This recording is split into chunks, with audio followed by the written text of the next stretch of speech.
उदयपुर में कन्हैयालाल साहू की हत्या के छठे दिन पूर्व सीएम वसुंधरा राजे भी उनके घर पहुंची। उन्होंने कन्हैया की तस्वीर के आगे श्रद्धांजलि अर्पित कर पत्नी और दोनों बेटों से 50 मिनट तक मुलाकात की। राजे ने कहा, यह घटनाक्रम राज्य सरकार का बड़ा फेल्योर है। करौली हिंसा के बाद कड़े एक्शन लिए जाते तो यह घटना नहीं होती। इस घटना के तार कहीं और भी जुड़े हैं। राजे ने कहा, इस तरह का अपराध उन्होंने पहले कभी नहीं देखा। 4 सालों में स्थिति बिगड़ते हुए आज ज़्यादा खराब हो गई है। राजे ने कहा कि जिस गंभीरता से कन्हैया को पकड़ा गया, उसी तरह कन्हैया की रिपोर्ट को भी पुलिस गंभीर ले लेती तो आज ये सब नहीं होता। उन्होंने कहा कि वायरल वीडियो काफ़ी विवादित था, वो उसे पूरा भी नहीं देख पाई। यदि गहलोत प्रदेश के लोगों को सुरक्षा नहीं दे पा रहे तो उन्हें सरकार में रहने का कोई हक नहीं। सीएम गहलोत दूसरे के कंधों पर जिम्मेदारी नहीं डाल सकते। वो कभी पीएम का तो कभी गृह मंत्री का नाम ले लेते हैं। उनके पास तो समय नहीं है। 5-6 महीनों में देख रहे हैं कि वो विधायकों को सुरक्षित देखने, होटलों में कैद रखने और चुनाव में बिजी हैं। यदि यूपी में योगी कर सकते हैं तो हर राज्य के सीएम को भी करना चाहिए। अपराधी की कोई जाति नहीं होती, उनका कोई मजहब नहीं होता। उनको सीरियस रूप से ट्रीट करना चाहिए। कन्हैया के परिवार को न्याय मिलना चाहिए। आरोपियों को जल्द से जल्द फांसी दी जानी चाहिए।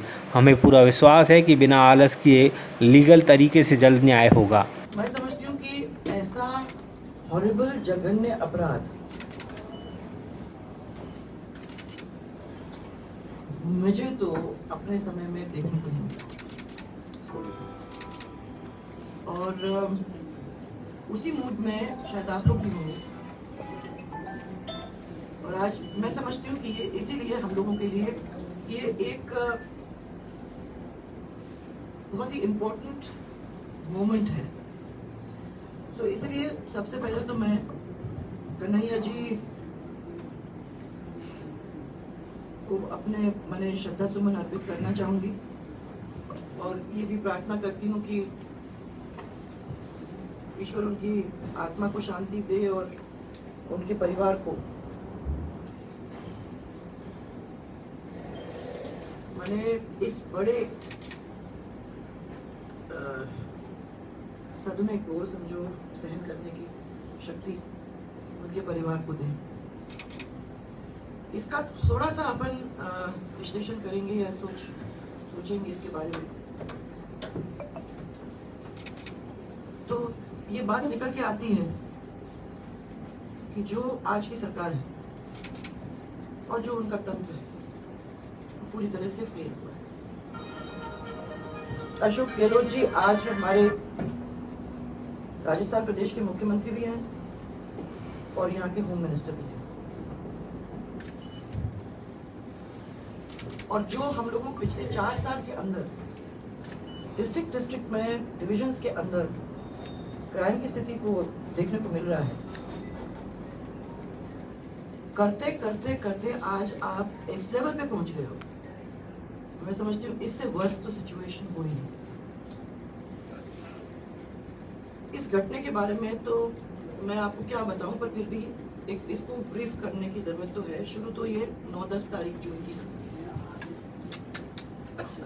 और 10 जून को बताते हैं कि जो आपका धान मंडी थाना है, उस धान मंडी थाने के अंदर कन्हैया के खिलाफ कुछ व्यक्तियों ने एक केस दर्ज किया।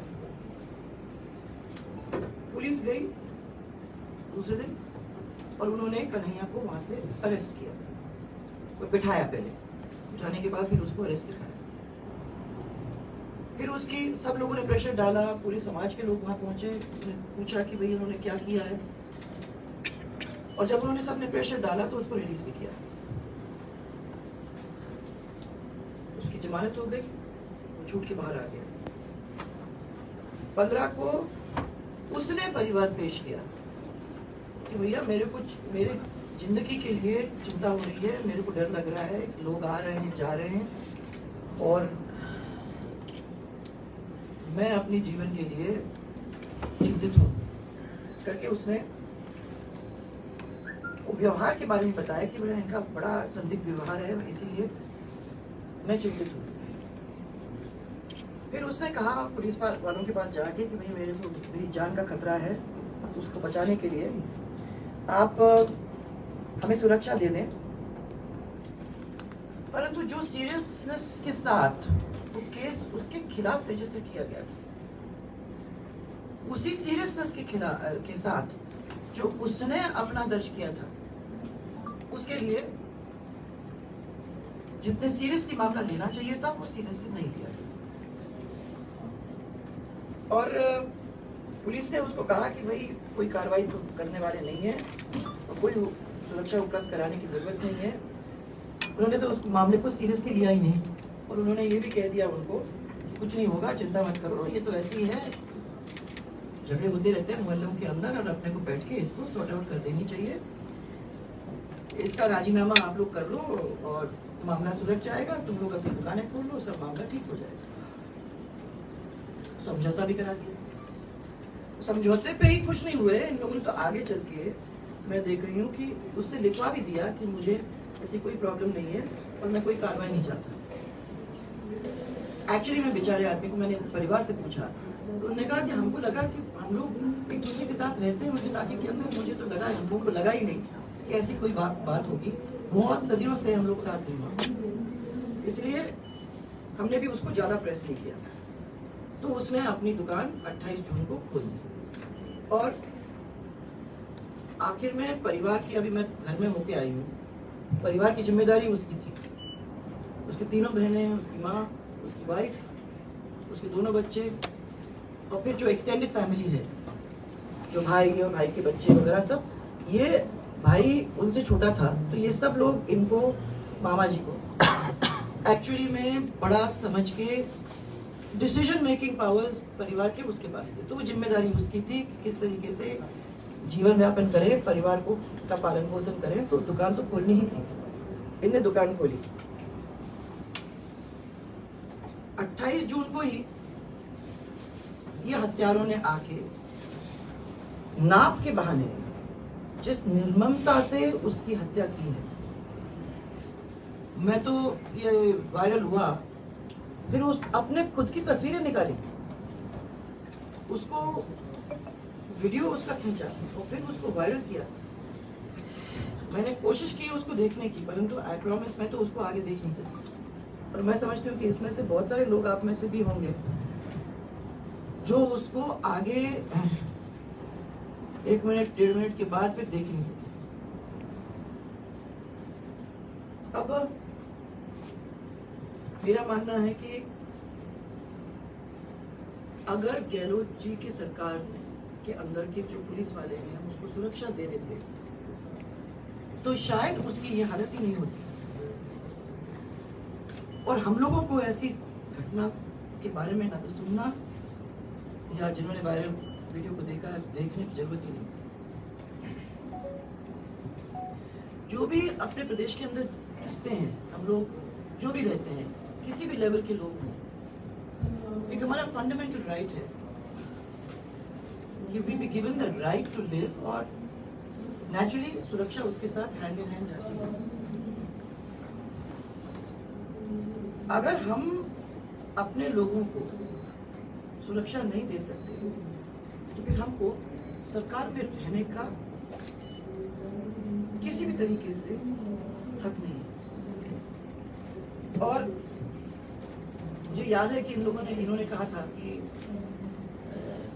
आपकी जो उनका कोट है, हर गलती कीमत मांगती है। कभी कभी पूछने का मन होता है कि भाई इसकी क्या कीमत होगी। ये तो ठीक है कि अब एनआईए के हाथ में गया है, एनआईए के लोग भी आ गए हैं, उन्होंने भी अब इंक्वायरियां शुरू कर दी हैं, उन्होंने भी ये पता करने की कोशिश की है कि इसमें कौन व्यक्ति या संगठन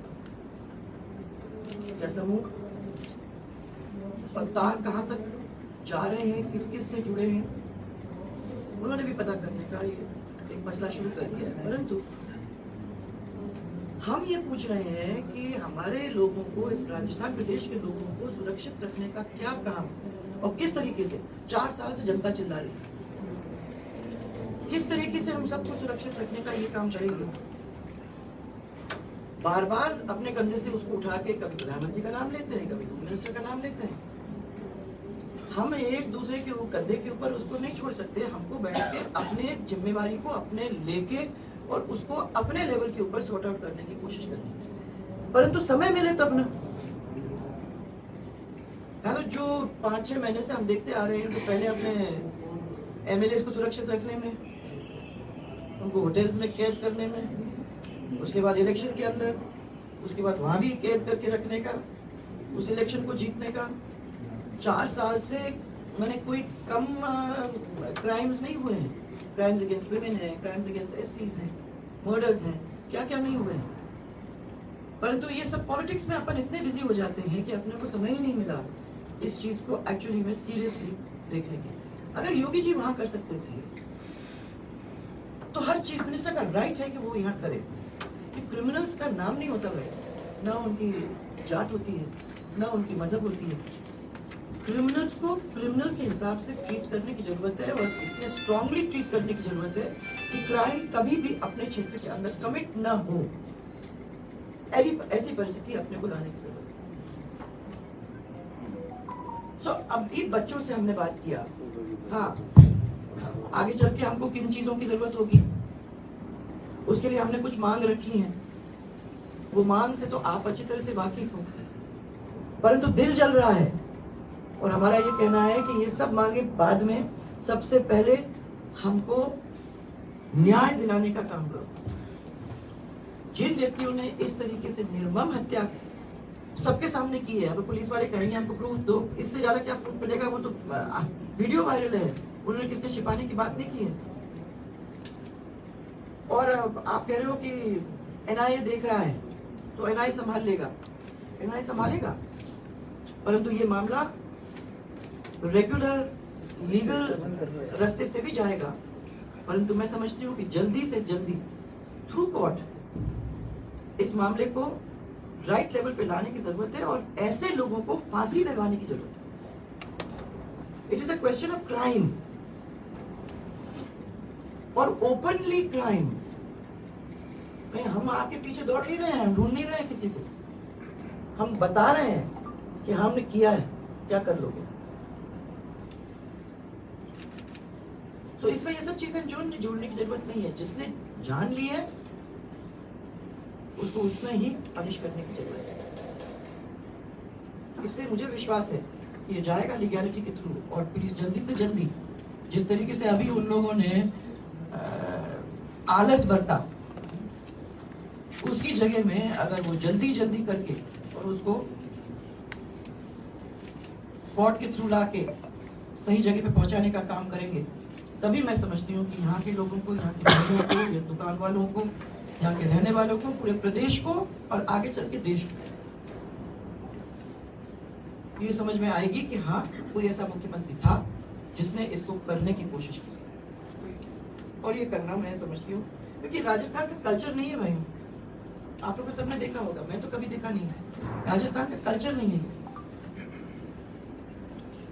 इसलिए आने वाले समय के अंदर मुझे मालूम है कि एनआईए के लोग जब करेंगे तो सही एंड तक तो पहुंचेंगे।